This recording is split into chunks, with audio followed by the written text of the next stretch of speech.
Hi, I'm Michael Shern with HudsonCountyTV at the Shoot Hoops Not Guns event hosted by Assemblyman Charles Mainor, where I got to speak to the Assemblyman and State Senator Sandra Cunningham about what this event means to the community and Jersey City politics. The family-friendly event was a great time for all. The kids got to play around, there was intense competition with the teams involved, and trophies were awarded to the winners. Everyone got a chance to take a half-court shot for a TV, and yours truly dedicated a fadeaway shot in honor of Kobe Bryant following his season-ending injury. Assemblyman, what's so great about this event, and what does it mean to the community? Well, this is our way of bringing the community together and sharing with them the information about the dangers of the shootings that's going on in our area, especially in our area. So this is one way to use basketball to bring them in. We give them prizes, we talk about the dangers, and we give them the awareness that they need to know about these guns that's in our area. All right, perfect. Elections going on right now in Jersey City. A lot of the candidates, they keep on talking about community policing. That's a big thing. There's an issue that's, going on in pretty much every urban area of America. It's called Stop-Snitching. How is community policing, do you think it's even possible to overcome that issue that, certain people in the community just are scared to work with the police? Well, you got to, I'm going to be honest with you, there are a lot of people that are afraid to work with the police department because it's a thing of trust. They want to make sure that the police have their back, and in Jersey, the cops do have their back. It's just that there's a lack of communication between the police department and our communities. And if we can bring back the community policing and have the same cop in the same community to get to know the community, that's going to respect the community and go both ways, and we can get it done. Now, you yourself are a police officer. What could you say from the police side that they could do better to, improve trust with the community? Well, first and foremost, as a police officer, once you put that uniform on, you're already looked at as a mark. The community don't want to deal with you because of what has happened in the past or some bad problem they may have had with the police officers. So they look at you and they don't really want to deal with you. But it's a thing of trying to gain that trust. You got to go out there and let them know that, listen, I respect you as a resident and I just want the same. It's a back and forth type of thing. All right, and obviously, the election, everybody wants to know who's supporting who.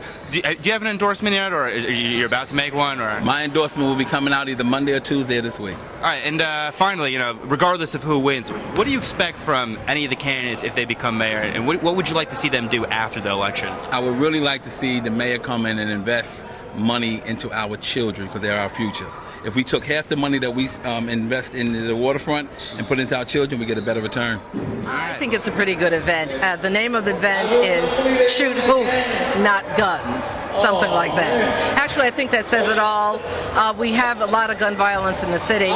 It's wonderful when we take kids and introduce them to something else other than guns. So it's positive, it's interactive, kids are letting off steam, and hopefully they'll learn that guns is not the answer. All right, and can you just speak a little bit about what you've been doing on the issue of gun violence as far as Trenton goes, and maybe just advocacy as far as big talk what's going on in Washington D.C. with gun control? Well, I've always been one of the first pieces of legislation I had when I went to Trenton was no handguns, limit to handguns, limit the handgun purchasing of guns to stop straw buying. It's a one handgun per month bill. That was my first piece of legislation. I've been an advocate for gun control ever since.